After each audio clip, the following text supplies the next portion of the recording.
पीने वाली खाना और खाने की खुशबू दोनों ही बहुत इम्पोर्टेंट है। खाने से हमारा पेट भरता है और खाने की खुशबू से हमारा मन, हमारी आत्मा।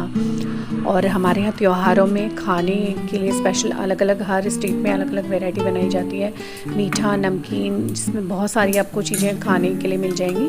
तो ये हमारे उत्तराखंड की स्पेशल रेसिपी है जिसमें हम बना रहे हैं सूजी और आटे से सिंगल और पुए।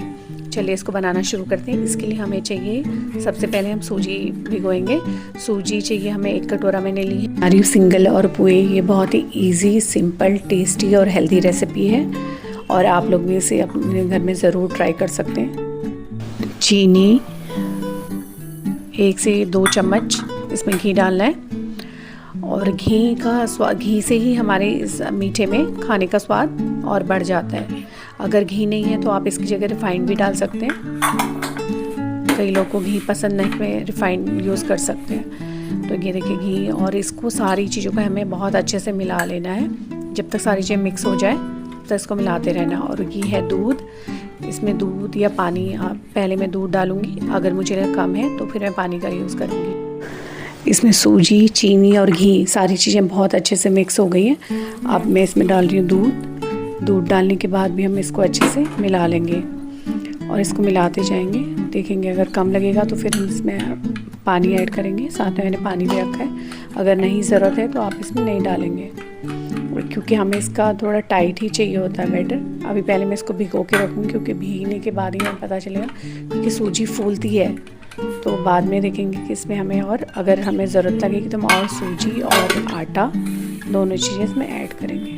और अब हम बना रहे हैं आटे की पुए के लिए तैयारी कर लें। उसके लिए हमें चाहिए, मैंने लिया 1 कटोरी आटा और 1 कटोरी चीनी।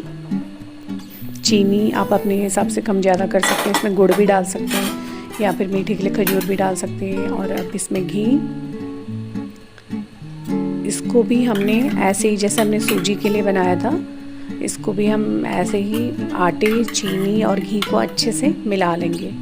सारी चीज़ों को, जो हमारी सारी चीज़ें अच्छे से मिक्स हो जाए, फिर हम इसमें डालेंगे दूध। इसमें भी सेम चीज़ हमें करनी है। अगर हमें लगेगा कि हमारा थोड़ा ज़्यादा गाढ़ा है तो हम इसमें पानी डालेंगे। देखिए अभी इसको पहले अच्छे से मिला लेती हूँ, फिर देखती हूँ इसमें क्या ज़रूरत पड़ेगी। थोड़ा गाढ़ा है, ये डाल देती हूँ इसमें थोड़ा सा पानी और इसको अच्छे से मिक्स कर लेंगे। चीनी, सूजी, घी, दूध और पानी, अच्छे से हमें इसको फेंटते हुए जाना है ताकि हमारे बड़े सॉफ्ट बने और ये खाने में बिल्कुल क्रिस्पी और एकदम सॉफ्ट बनते हैं। ये सूजी भिगो दी है, ये रख दिया मैंने आटे वाला बैटर, वो सूजी का, इनको भिगोने रख दिया। आप चाहे आधे घंटे में भी बना सकते हैं और या फिर इसको रात भर भिगो के सुबह बना लो, तो दोनों चीज़ें में आप कर सकते हो। और आटे की पुए तो बहुत जल्दी बन जाते हैं, आप उसी समय भिगो और उसी समय उसमें घी डाल के, पानी डाल के, तो वो फटाफट बन जाते हैं। चलिए एक साइड अपनी कढ़ाई रख लेते हैं। और ये है, ये सूजी को हो गया 1 घंटा भीगे हुए सूजी आटा का। इसको देख लेते पहले ये कैसा है। ये देखिए ये मुझे पतला लग रहा है, तो इसमें अभी मैं थोड़ा सूजी ऐड करूँगी पहले। ये है सूजी, ये हम सिंगल और पुए दोनों से बनाएंगे, दोनों ही चीज़ों से, सूजी से भी और आटे से भी। इसमें सूजी मिला दी है और इसको अच्छे से मिक्स कर लेना है। अभी थोड़ा मुझे लग रहा है थोड़ा और ज़रूरत पड़ेगी, अब मैं इसमें थोड़ा आटा मिला रही हूँ। ये थोड़ा सा आटा सूजी वाले के साथ, सूजी के साथ में थोड़ा आटा भी डाल रही हूँ और इसको अच्छे से फेंट लेंगे। बाकी हमें इसमें कुछ और ऐड करने की ज़रूरत नहीं, इसमें सारी चीज़ें हैं। और ये दूसरा हमारा आटा, इसको भी चेक कर लेते हैं कैसा हो रहा है।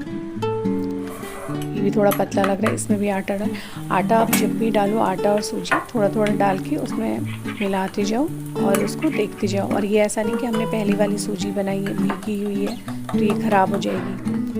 ये बिल्कुल भी ख़राब नहीं होता। आप बाद में इसमें ऐड कर सकते हैं आटा और सूजी दोनों, क्योंकि फटाफट भीग जाता है उसके साथ में। चलिए इसमें आटे वाले को भी अच्छे से, इसको देखो मैं थोड़ा थोड़ा करके आटा, इसको मुझे गाढ़ा करना है क्योंकि पतला हो गया है, तो इसको थोड़ा गाढ़ा चाहिए। चलिए शुरू करते हैं पुए बनाना। पहले मैं आटे की पुए बना रही हूँ। कई जगह इसको गुलगुले भी बोलते हैं, लेकिन हमारे उत्तराखंड में इनको पुए बोलते हैं। आटे के पुए, इनको डालते जाएंगे। आप हाथ से या चम्मच से, जैसे आपको आसान हो, आप चम्मच से भी इसको डाल सकते हैं पोहा को। इनको डाल देंगे और अच्छे से इनको फ्राई होने देंगे। गोल्डन ब्राउन होने तक हमें इनको पकाना है। आँच हमें मीडियम पे ही रखनी है, फुल पे भी नहीं करेंगे, फुल पे करेंगे तो जल जाएंगे। सिम पे भी पकेंगे नहीं तो मीडियम आँच रखनी है। फ्लेम आप अपने हिसाब से कम ज़्यादा कर सकते हैं। ये देखिए, को अलटते पलटते रहेंगे। ये हमारे तैयार हो रहे हैं आटे के पुए। ये देखिए कितना सुंदर कलर आ गया है। ये तैयार हो गया हमारा पुए।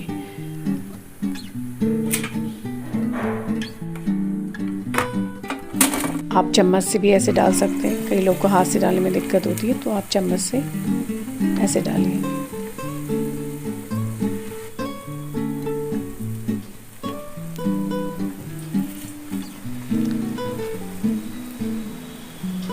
पलटते पलटते रहेंगे।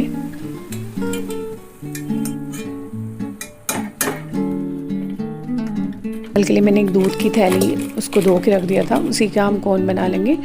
ये सूजी का बैटर मैं इसमें डाल रही हूँ। सूजी इतनी ही टाइट रखनी है, ज़्यादा पतले में फिर दिक्कत हो जाएगी, फैल जाएगा, तो इसलिए इसको थोड़ा टाइट ही रखना है हमें।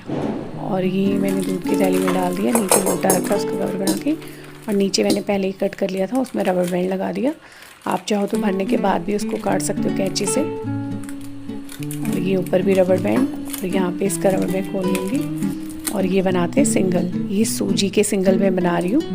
ये जलेबी की तरह ही बनाए जाते हैं हमारे यहाँ, पर इनमें चाशनी नहीं डलती है, ये बगैर चाशनी के ही बनाए जाते हैं। और अच्छे से इसको मीडियम आंच में पका लेंगे। तेज़ आंच बिल्कुल नहीं करनी है वरना जल जाएगा। और इसको हिलाते रहेंगे, दोनों साइड से पका लेंगे अच्छे से। गोल्डन होने तक हमें इनको पकाना है, दोनों साइड से। थोड़ा टाइम लगता है, अच्छे से इनको पका लेंगे। ये तैयार है हमारा सिंगल। ऐसे ही अपने सारे सिंगल बना लेंगे। और ये मैं आटे और सूजी दोनों से बना रही हूँ। अभी मैं सूजी के बना रही हूँ, फिर आटे के बनाऊँगी। ऐसे ही सूजी के पुए भी बनाऊँगी। अभी मैंने पुए आटे के ही बनाए हैं। जो छोटे वाले हैं वो पुए हैं, और जो बड़े वाले हैं ये वाले, ये सिंगल है। क्या आपके यहाँ भी इस तरह की रेसिपी बनाई जाती है तो प्लीज़ कमेंट करके ज़रूर बताइएगा। और अगर नहीं तो आप सब भी इसे ज़रूर ट्राई करिएगा और बताइएगा आप सबको ये कैसी लगी। उम्मीद करती हूँ आप इसे ज़रूर ट्राई करेंगे। और मैं एक चीज़ और कहना चाहती हूँ, दिवाली के टाइम पे जैसे हम लोग मंदिर की सफाई करते तो हमारे वहाँ पे जो छोटी छोटी मालाएं हैं और मंदिर का सामान है, उसको नदी में या फिर उसको पार्क में हम ऐसे सामान रखाते हैं। तो मैं आप सबसे रिक्वेस्ट करती हूँ कि उसको ऐसे ना करें, आप उसको रीयूज़ कर सकते हैं। जैसे मैंने शुरू में एक पिक लगा रखी है स्वस्तिक की, वो जो मैंने मंदिर की बची हुई मालाएँ थी उनसे लगभग 2 साल पहले मैंने बनाया था। क्योंकि मुझे बहुत बुरा लगता था कि जब कहीं पार्क में या फिर हम नदी में ऐसे उन सब चीज़ों को प्रोवाइड कर देते हैं, जिससे हमारी नदियाँ भी गंदी होती हैं। तो प्लीज़ मैं आप सबसे रिक्वेस्ट करूँगी, आप उसी तरह की कोई भी चीज़ बना सकते हैं, कोई भी DIY बना सकते हैं उससे, और वो हमारे घर की भी डेकोरेशन हो जाती है, वो बहुत सुंदर लगता है, और चीज़ें भी यूज़ हो जाती हैं, और हमारे आसपास गंदगी भी नहीं फैलती है। देखिए दीपावली आ रही है तो इसका मतलब ये नहीं है हम पार्क और नदियों को गंदा करें, क्योंकि जब हमारे पास सोने या चांदी की चीज़ें होती हैं हम उनको तो नहीं चाहते फेंकने। आप जरा इस सवाल पे गौर करिएगा कि अगर हमारे पास सोने या चांदी की मूर्ति होती है या फिर कोई और सामान होता है, वो ख़राब भी हो जाता है, हम फिर भी इसको नहीं फेंकते। फिर इन चीज़ों को क्यों आप उसको क्यों नहीं रीयूज़ कर सकते हैं। पार्क और नदियों के किनारे देखती हूँ वो सारी चीज़ें पैरों के नीचे हमारे आ रही होती हैं, तो बहुत बुरा लगता है, बहुत दुख भी होता है। तो प्लीज़ उतना ही सामान लें जितना आप संभाल सकते हैं। Thank you.